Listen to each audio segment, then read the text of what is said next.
प्रधानमंत्री मोदी की माफी के बाद भी राहुल ने क्यों की सियासत? उद्धव ठाकरे की राह पर चले कांग्रेस नेता राहुल गांधी। क्या सिर्फ चुनाव के लिए राहुल भी कर रहे हैं शिवाजी का गुणगान? महाराष्ट्र में विधानसभा चुनाव जैसे जैसे करीब आ रहे हैं, राजनीतिक दलों के नेताओं के दौरे अब महाराष्ट्र में बढ़ रहे हैं। छत्रपति शिवाजी महाराज की प्रतिमा गिरने के मामले में पहले उद्धव ठाकरे और पूरी एमवीए सियासी रोटियां पहले से सेक रही है, लेकिन अब कांग्रेस नेता राहुल गांधी भी इसमें कूद पड़े हैं। राहुल गांधी ने जो महाराष्ट्र में बयान दिया है, उसमें उन्होंने शिवाजी महाराज की प्रतिमा के मुद्दे को लेकर प्रधानमंत्री नरेंद्र मोदी पर निशाना साधा। राहुल गांधी ने कहा कि पीएम मोदी को सिर्फ छत्रपति शिवाजी महाराज से ही नहीं बल्कि महाराष्ट्र के लोगों से भी माफी मांगनी चाहिए। उन्होंने कहा कि गलत व्यक्ति को प्रतिमा का ठेका दिया गया। ये तमाम आरोप भ्रष्टाचार से लेकर कई गंभीर आरोप मोदी सरकार पर, प्रधानमंत्री नरेंद्र मोदी पर राहुल गांधी ने लगाए। इसी के साथ राहुल गांधी ने छत्रपति शिवाजी महाराज की प्रतिमा क्यों गिनी, इसका कारण भी गिना दिया। क्यों प्रधानमंत्री ने माफी मांगी, इसका कारण भी राहुल गांधी ने गिनाया और कहा कि पहला कारण तो यह हो सकता है कि इसका कॉन्ट्रैक्ट आरएसएस के किसी व्यक्ति को दिया गया हो। आप राहुल गांधी की जरा बात सुनिए। उन्होंने कहा कि आरएसएस के किसी व्यक्ति को कॉन्ट्रैक्ट दिया गया हो। दूसरा कारण राहुल गांधी कहते हैं कि मूर्ति बनाने में भ्रष्टाचार हुआ, इसलिए जो है पीएम मोदी ने माफी मांगी। तीसरा कारण यह हो सकता है कि आपने शिवाजी की याद में मूर्ति बनाई और यह भी ध्यान नहीं दिया कि वो मूर्ति खड़ी रहे। तो ये राहुल गांधी के कारण थे कि इस वजह से पीएम मोदी ने माफी मांगी होगी। लेकिन यहां पर गौर करने वाली बात यह है कि बीजेपी लगातार ये कह रही है कि शिवाजी महाराज की प्रतिमा गिरने को लेकर शिंदे सरकार एक्शन मोड में है। वो लगातार कॉन्ट्रैक्टर से लेकर तमाम लोगों से पूछताछ की गई है, गिरफ्तारी इस मामले में हो चुकी है।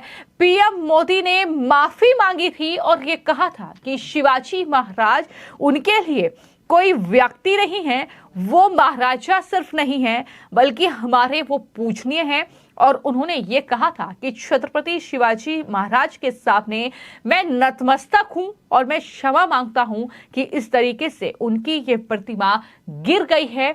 ये पीएम मोदी ने कहा था कि वो हम लोग नहीं हैं जो गाली देते रहते हैं, लेकिन महाराष्ट्र में कुछ लोग भारत माता के महान सपूत, इस भूमि के सपूत वीर सावरकर का अपमान कर रहे हैं। वो इसके लिए माफी मांगने के लिए तैयार नहीं है। यानी पीएम मोदी ने उसी भाषण में वीर सावरकर का जिक्र करते हुए राहुल गांधी, कांग्रेस पार्टी, उद्धव ठाकरे की पार्टी और साथ ही जो नेशनल कांग्रेस पार्टी है एनसीपी, उस पर हमला बोला था। और यही वजह है कि शायद राहुल गांधी इस तरीके से बौखलाए हैं। राहुल गांधी ने क्या कुछ कहा है, जरा सुनिए। प्रधानमंत्री जी ने किस कारण माफी मांगी? अलग अलग कारण हो सकते हैं। पहला कारण हो सकता है कि ये जो मूर्ति थी, इसका कॉन्ट्रैक्ट आरएसएस के एक व्यक्ति को दी गई। पहला कारण यह हो सकता है। शायद प्रधानमंत्री जी कह रहे हैं कि नहीं, मैंने गलती की, मुझे ये कॉन्ट्रैक्ट आरएसएस के व्यक्ति को नहीं देनी थी, ये मुझे कॉन्ट्रैक्ट मेरिट पे देना था। शायद वो गलती हो सकती है।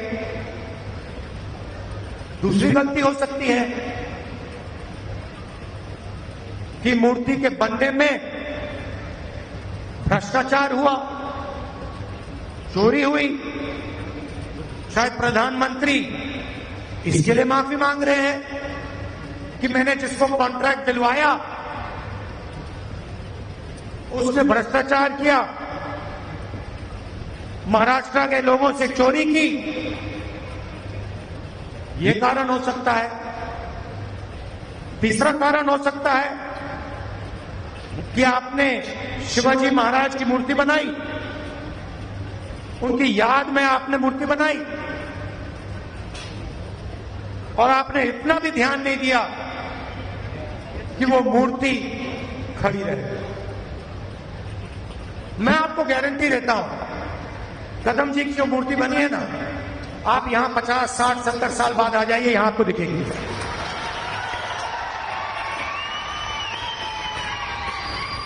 और शायद सबसे बड़े महापुरुष शिवाजी महाराज जी की मूर्ति बनती है,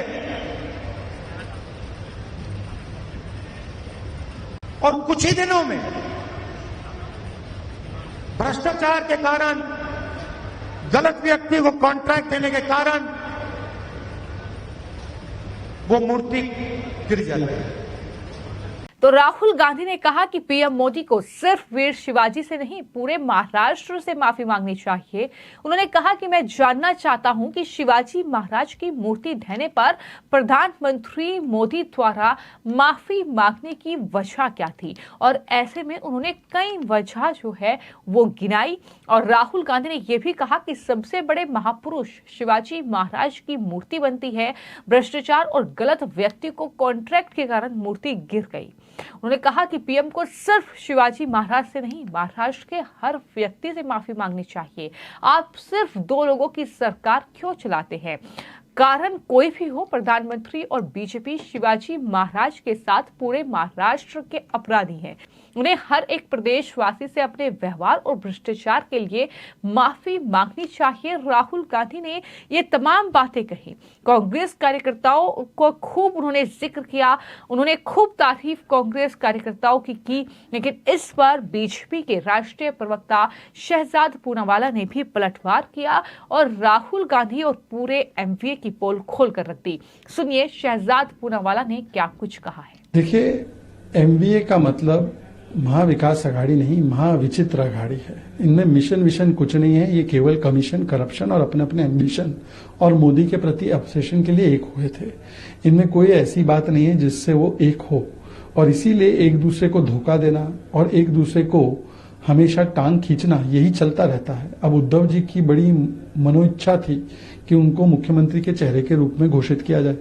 उद्धव जी के सारे आकांक्षाओं पर, आशाओं पर कांग्रेस पार्टी ने पानी फेर दिया, फिर शरद पवार जी ने पानी फेर दिया, नाना पटोले ने हड़का दिया, शरद पवार जी ने मना कर दिया।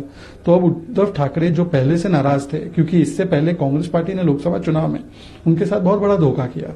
उद्धव जी का कैंडिडेट लड़ा था, पर कांग्रेस ने इंडिपेंडेंट कैंडिडेट खड़ा करवा के उसे जितवाया और उसे पार्टी में शामिल कर दिया। तो उद्धव ठाकरे जी, जिनको अब बार बार झटका मिल रहा है कांग्रेस और शरद पवार जी से, अब वो नाराज होकर अगर नहीं जा रहे हैं तो वो दिखाता है कि all is not well in MVA. और ये एमवीए महाविचित्र अघाड़ी है, इनमें रोज झगड़ा होता है। ये तो केवल बीजेपी को रोकने के लिए या देश के और प्रदेश के प्रगति को रोकने के लिए ये तीनों एक आए हैं। वैसे इनमें कोई भी समानता नहीं है। तो बता दें कि सिंधुदुर्ग में ये छत्रपति शिवाजी महाराज की प्रतिमा, जिसका अनावरण प्रधानमंत्री ने ही किया था, वो दरअसल गिर गई थी। और उसके बाद लगातार उद्धव ठाकरे से लेकर शरद पवार, उनकी पूरी पार्टी एमवीए लगातार जबरदस्त प्रोटेस्ट वहां पर कर रहे हैं, राजनीतिक रोटियां खूब सेक रहे हैं, और उसमें ही कहीं ना कहीं कूद पड़े हैं राहुल गांधी। और इस तरीके से बीजेपी जब ये कहती रही कि लगातार राहुल गांधी और कांग्रेस पार्टी तो शिवाजी महाराज का अपमान करती रही है, यहां तक बीजेपी प्रवक्ता की ओर से कहा गया था कि चाहे नेहरू की डिस्कवरी ऑफ इंडिया की बात की जाए या फिर लाल किले से नेहरू या इंदिरा गांधी के किसी भी भाषण का जिक्र किया जाए, तो उसमें कभी भी जो है छत्रपति शिवाजी महाराज के लिए कांग्रेस पार्टी ने सम्मान नहीं दिखाया, जबकि अपमान ही किया है। तो इस पर कांग्रेस पार्टी तो राजनीति ना करे बेहतर होगा, ये लगातार बीजेपी की ओर से कहा गया है। लेकिन इस तरीके से महाराष्ट्र में चुनाव से पहले अब छत्रपति शिवाजी महाराज को लेकर सियासत गरमाई हुई है, जहां हर एक राजनीतिक दल जो है विपक्ष का, वो कहीं ना कहीं राजनीतिक रोटियां सेकने की कोशिश में जुटा हुआ है। फिलहाल आपकी इस खबर को लेकर क्या राय है, हमें कमेंट बॉक्स में जरूर लिखें। धन्यवाद।